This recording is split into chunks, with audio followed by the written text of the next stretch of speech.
Hey guys, I want to tell you about a new fantastic sponsor for the show, I Trust Capital. Now, I Trust Capital is the number one crypto trading platform for IRAs slash 401ks, as well as physical metals on the marketplace, as trusted by over 1,300 reviews on Trustpilot. And you guys can get a free month by using promo code LIONS with iTrust Capital. Now, if you're not familiar with iTrust Capital, they are basically a platform where you can trade your Bitcoin plus 22 other cryptocurrencies. They have 23 total and are adding more every day at the lowest transaction fees, then put them in an IRA account, which has massive tax incentives. If you're not familiar with IRAs, basically it's a way to save money for your retirement, wherein you're not going to get dinged later on by pulling that out with the taxes that Uncle Sam likes to levy on you.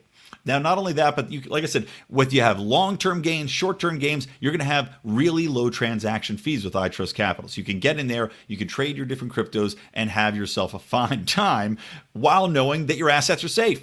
Because these guys are backed up by Coinbase, Coinbase custody, as well as Curve, giving you security, giving you peace of mind.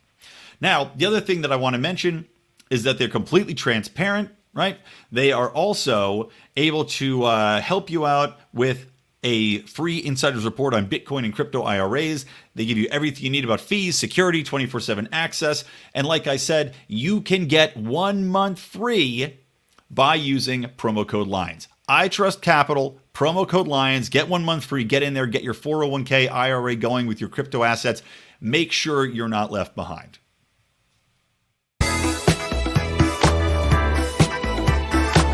Welcome to Electric Liberty Land, here on the Lions of Liberty podcast, your weekly shot of culture, comedy, and liberty with your host, Brian McWilliams.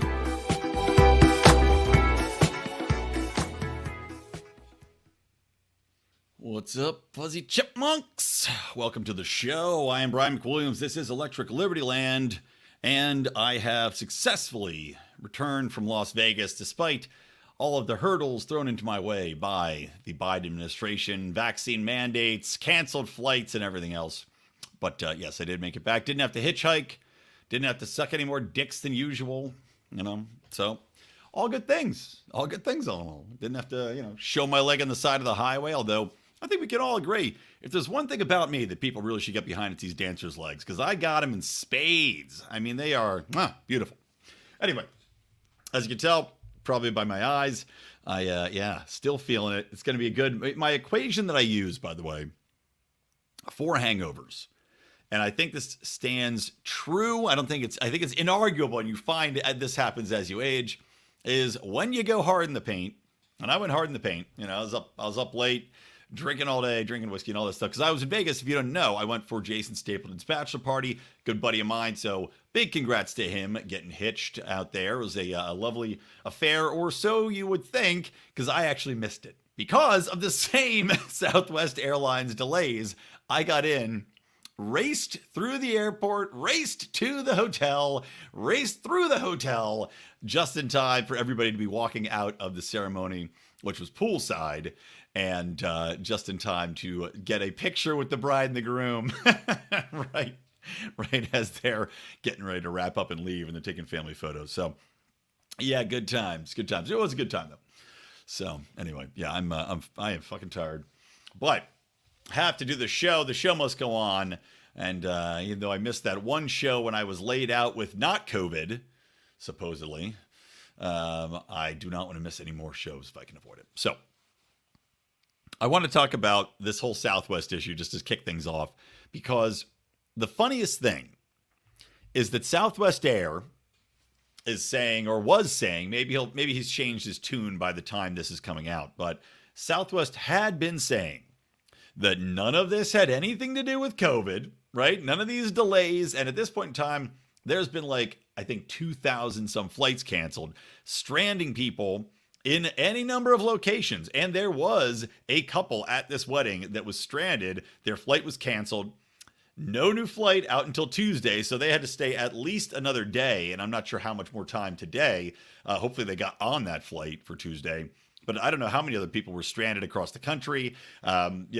Like I said, there were people trying to call in Southwest Airlines phones. The phone lines don't work anymore because so many companies scrapped their phone contact during COVID, including, I remember I was trying to call, I think it was the IRS or something like that. Couldn't get through. Leave a message, we'll call you back. Go through our website, we'll call you back. Horrible, horrible.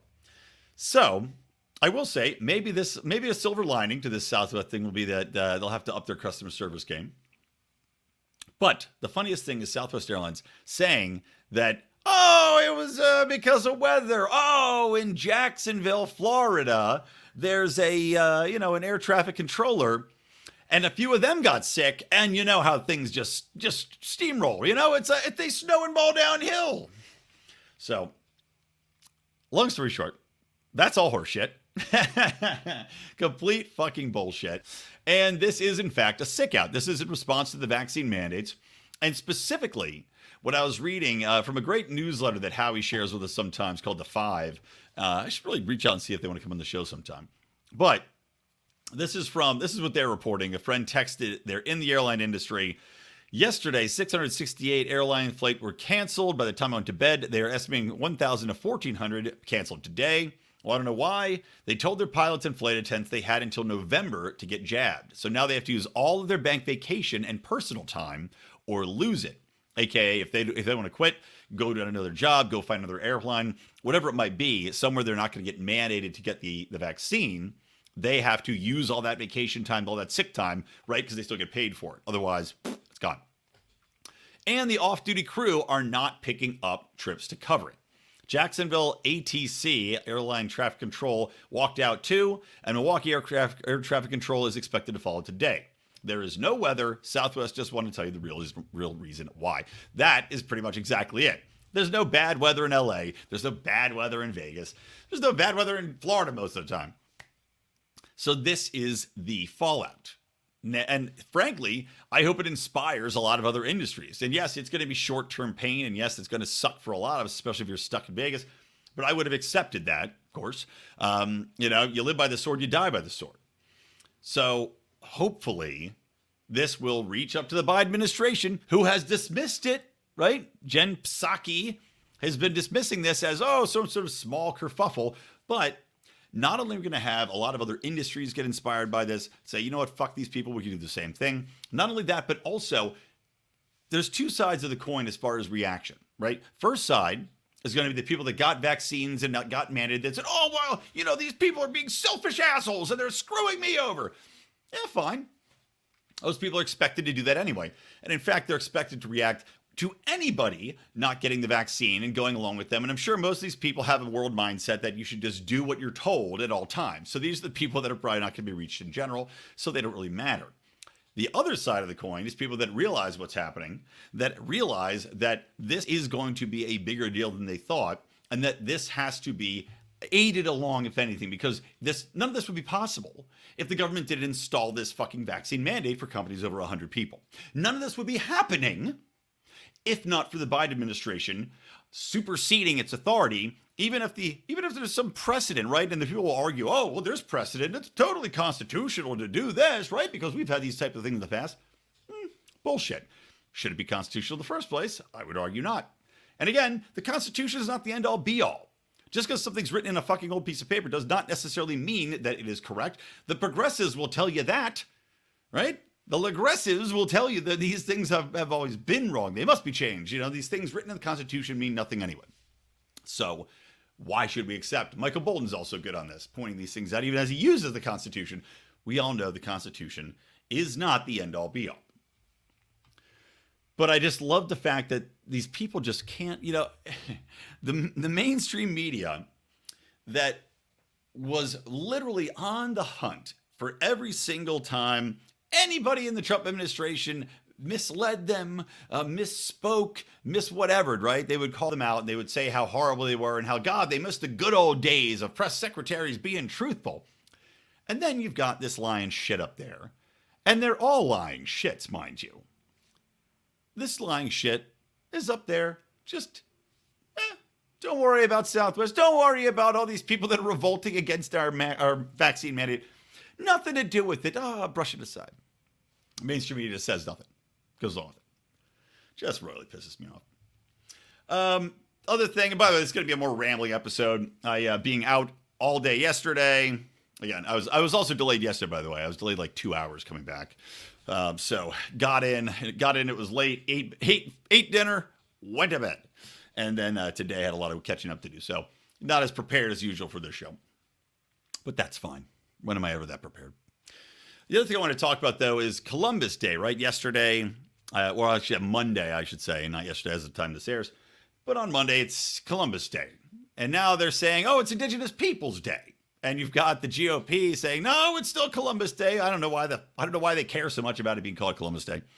I don't know why anybody really cares about Columbus Day in general, frankly, unless you have a statue in your town and you want to protect that statue. And maybe that's what it's all about, not taking down statues. But I will say, on equal footing, I do think this is all a bit stupid. I think the entire movement to say, oh, well, these things like, for example, there are atrocities that happened in the past, right? And there's nothing to say that these things were good, that these things were justified, that these things were not evil, right? Mass murder is always evil. But at the same time, I always think about how, it's like liberty goes along with a culture that emphasizes liberty. And I don't think you can have a culture wherein private property rights are respected, wherein you could have mutual trade, where you could have a non-violent principle, if you don't have a culture that gets to that point. And frankly, that goes along for many ways and with many purposes towards economic stability, towards having a culture and a society that's evolved, that's stable. And when you have these kind of old school regimes, when you have these dark times where people were battling tooth and nail for resources, where you did not have so much access to things at your fingertips, violence was far more of a way of life. Violent, aggressive means to gain property, to gain valuables, to gain substances that you would use for living and or profit were in fact far more likely to come from those violent actions than they would be from a bartering. At the same time, bartering existed. I'm not saying that violence should be forgiven or violence is not evil, but I do think contextually it doesn't make a lot of sense to look back, 500 years in the past and say, well, that was evil, and thus we should condemn this man, Columbus, because he was an explorer that happened to also partake in a little bit of killing here and there. Because frankly, when I look back at history, it's all killing. It is literally wall-to-wall killing. Everything is taken by conquest. Everything was taken by subjugation. I mean, if we're going to hold up a moral candle to history, you might as well blow the fucking candle out. And maybe that's what these aggressors have tried to do. Maybe that's what various people have done over the past. There's always history is written by the victors. I'm sure the history that we know is far bloodier than what people would like to give us any indication of or would like to let on.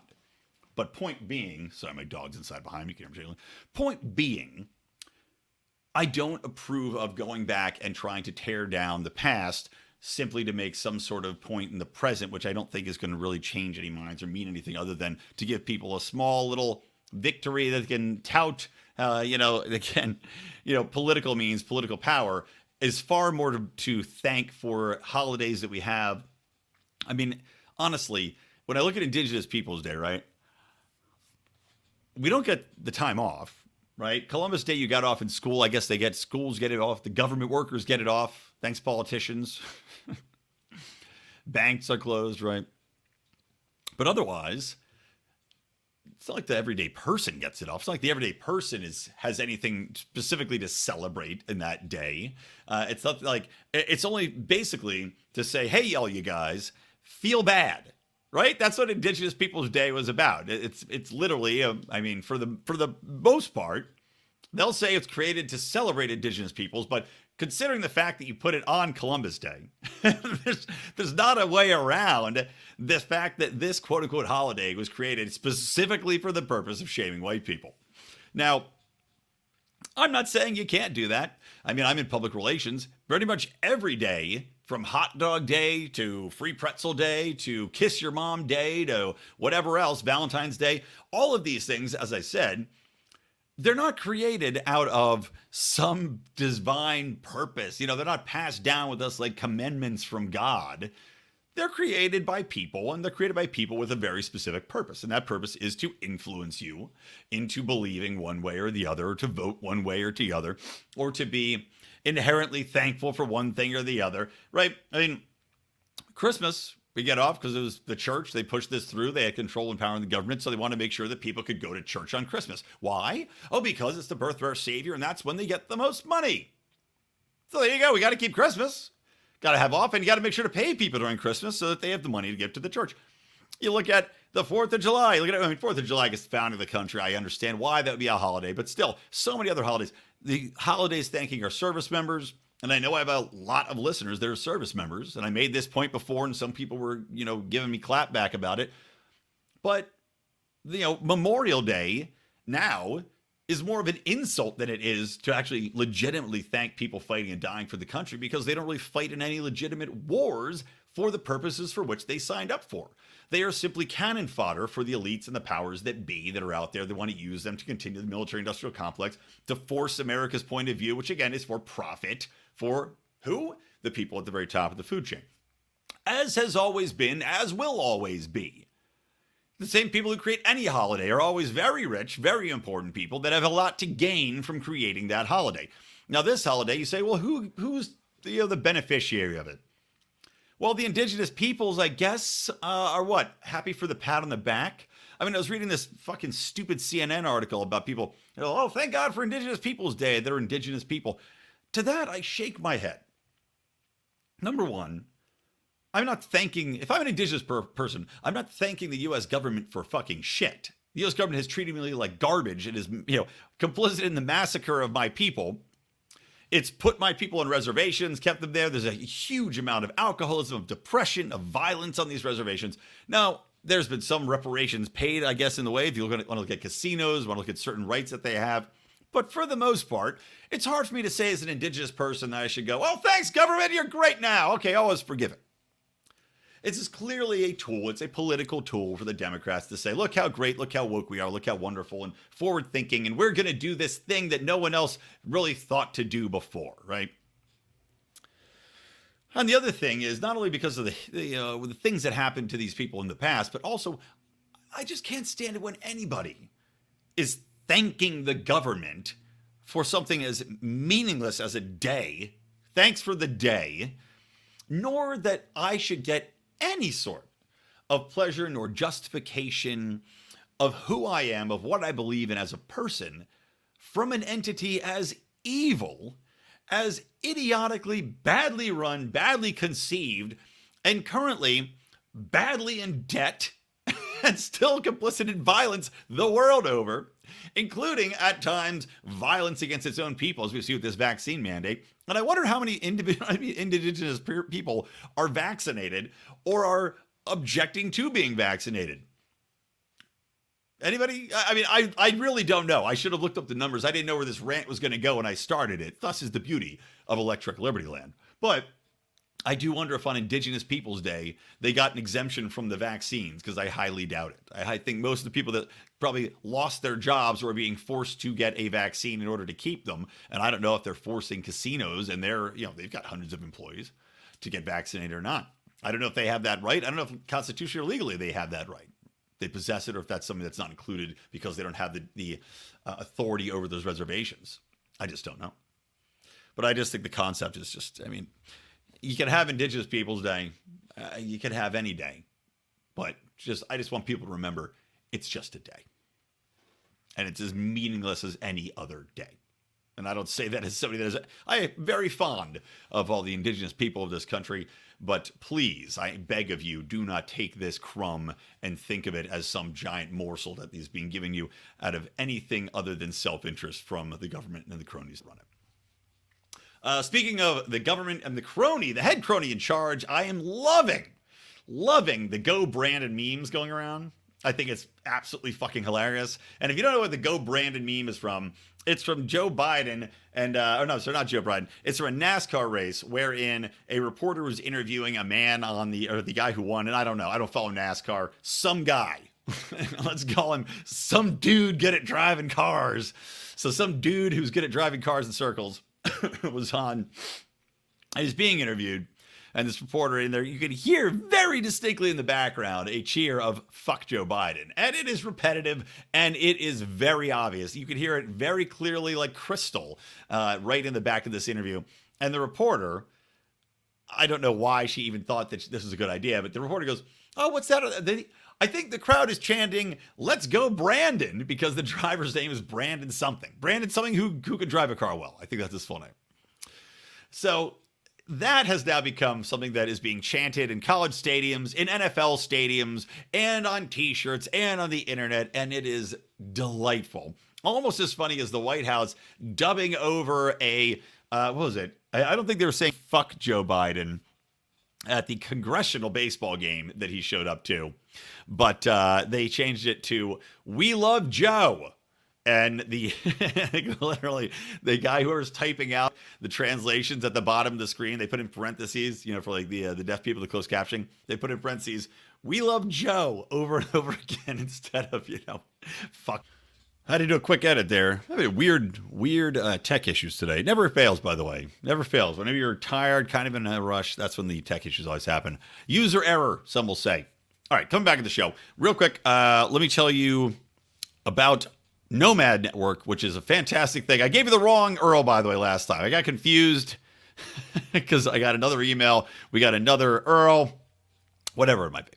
So I want to tell you about the Nomad Network, guys, which is the best app I've seen for networking, especially for the libertarian population. And I told you about my buddy's wedding, Jason Stapleton. You need to check it out. It's from him, and he has done a fantastic job designing a service that is for free.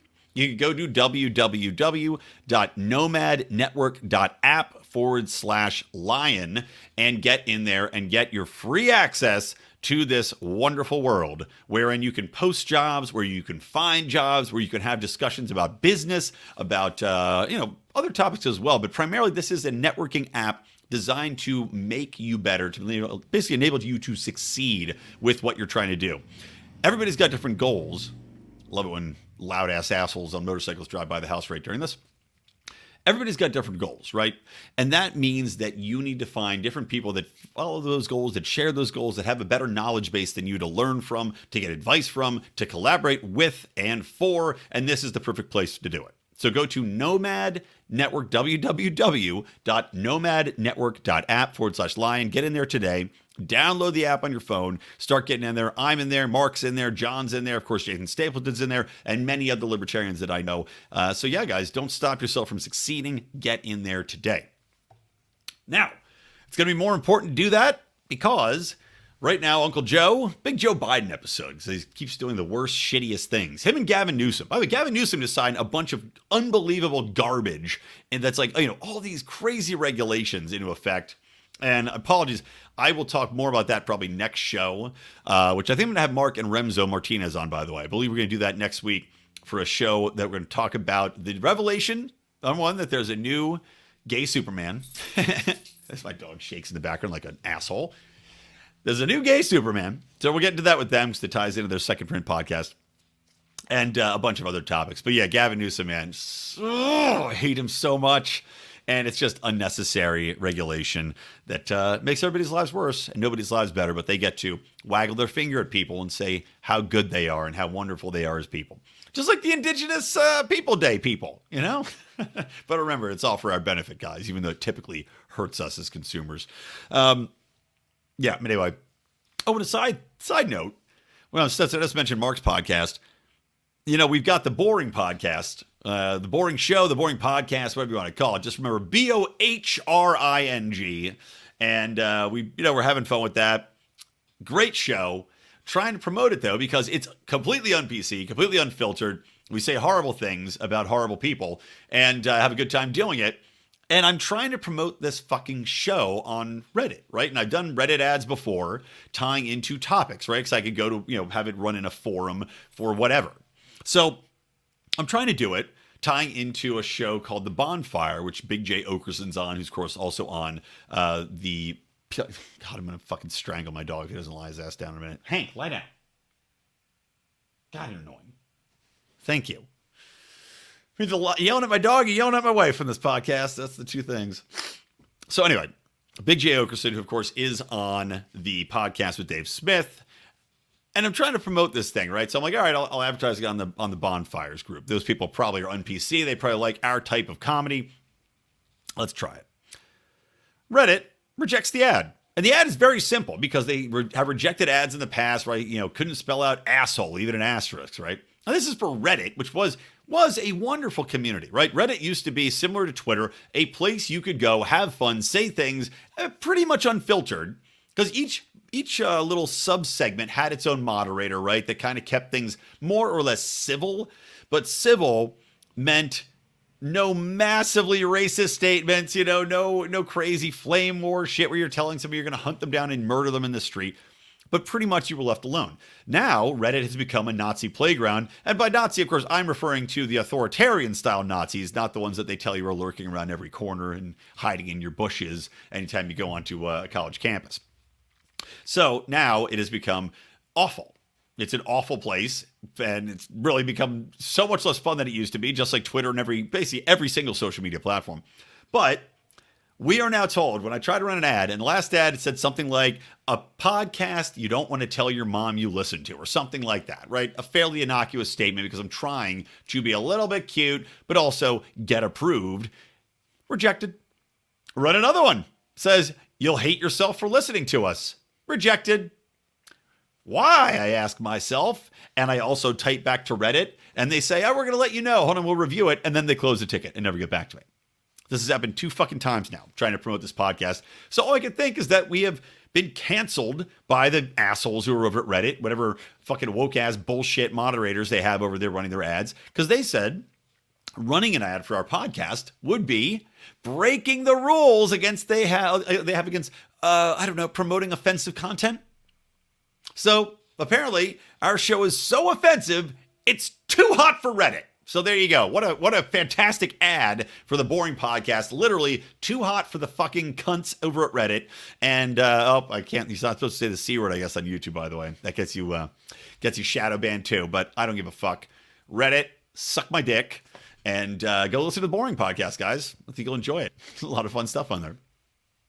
So coming back in though, Joe Biden has put forward this absolutely ridiculous demand wherein he wants to have the government, by virtue of the IRS, go through and look to any, and this isn't a proposal, it hasn't been approved yet, but he has a proposal to give the IRS basically a straight pipeline notified by your bank if you make a deposit of over $600. $600. And any transaction, by the way, not just deposits, a transaction, a transfer of money, a withdrawal of money, sending $600 to a friend with the Zelle app or whatever you might use. And they want to do it for PayPal and everything else too, right? So the idea is that they want to be able to track the ins and the outs of the money going into people's accounts. Now, maybe you could say, well, you might want to do that for people that are under active investigations, but don't you need a warrant to look into my banking account otherwise? Don't you need some sort of reason, criminal reason to look at my money, to track what I'm doing and where I'm spending all of my personal fucking income? And at the end of the year, you already demand that I showcase this information for you by sending it to the IRS in my version of a tax reform. That's not good enough. Because now they want to make sure that there's not too much money coming in that they don't know about, right? Or that there's not too much money that people are trying to hide from the prying government. And they'll tell you this is just because they're going after the real rich people, right? If it's only for the real rich people, why are you worried about people sending $600 or more? Where did this number come from?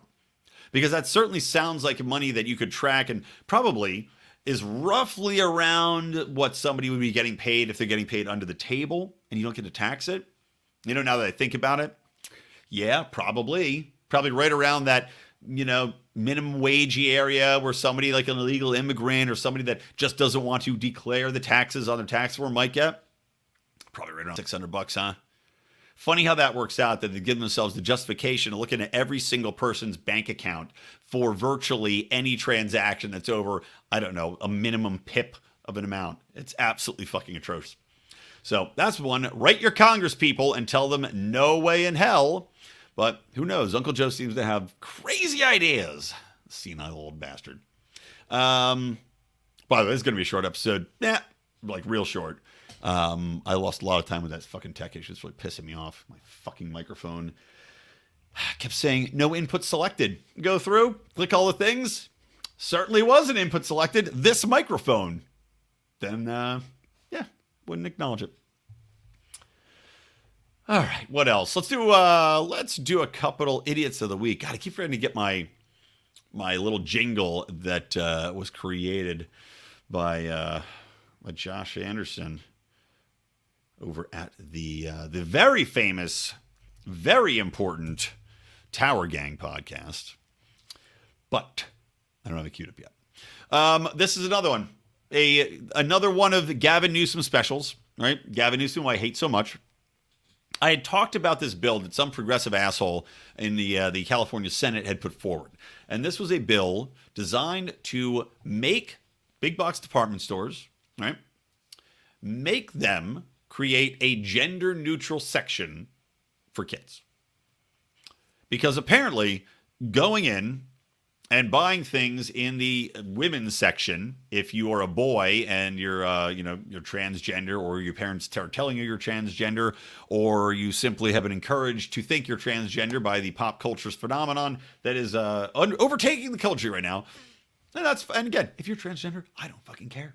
Be transgender. I don't care. But this kind of shit is ridiculous. So now they're going to make big box stores reconfigure their whole departments just to have a section where 0.001% of the population will feel very, very comfortable. Now, this is not only going to be annoying for that purpose, right? Because that's the one purpose. And I'm sure they'll put a bunch of gender neutral stuff in there. But the problem is, what if you're going shopping and you're looking for very specific things, and now they fall into the gender neutral section or the main section, and now you have to wander around the whole store trying to figure out which section to go to, wasting your time, and let's not forget, making a huge hassle for these big box retailers that now have to go and redesign the store and create new signage and put it all in. I mean, it's just such an unnecessary step to cater to, as I said, 0.001% of the population. To force this kind of change. I mean, it just is ridiculous. Ridiculous. And the fact that you have people sitting around, elected officials sitting around, and this is the policy they're focusing on. Because what? Did one person write them and say that this was an issue?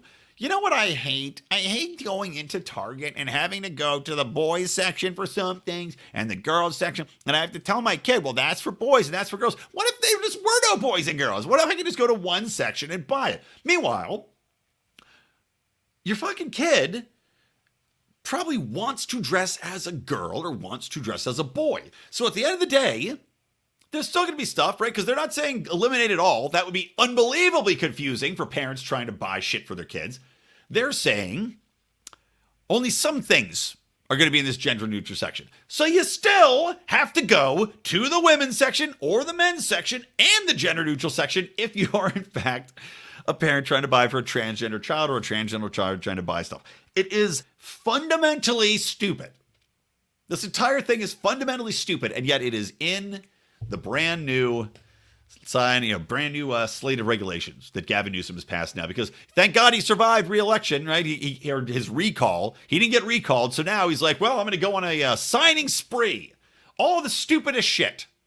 Clearly, if 64% of the population votes for you, and which probably wouldn't have happened necessarily if Larry Elder wasn't on the ballot and it was just some random Democrat, piece of shit Gavin Newsom probably would be gone. He'd probably be out. But such is life. So now this fucking nepotistic turd of a man is signing in all the worst progressive ideas that have ever been introduced. I'm just flabbergasted by it. Flabbergasted. Oh, God. But yeah, so like I was saying, it's only certain things that are going to be in this section. The law advised dividing clothing and other products into boys and girls sections, but they must also include the gender neutral section. And this is, let me see, the bill was written and championed by Evan Lowe, a Democrat state assemblyman representing California's 28th district, Silicon Valley, of course, where all the best and stupidest ideas come from. You have the best of tech and the dumbest of culture and policy. Quote, we need to stop stigmatizing what's acceptable for certain genders and let kids be kids. Which, by the way, kids will just be kids in general without parents getting in the way and telling them what shit is. My hope is that this bill encourages more businesses across California and the U.S. to avoid reinforcing harmful and outdated stereotypes. Stupid. Just stupid.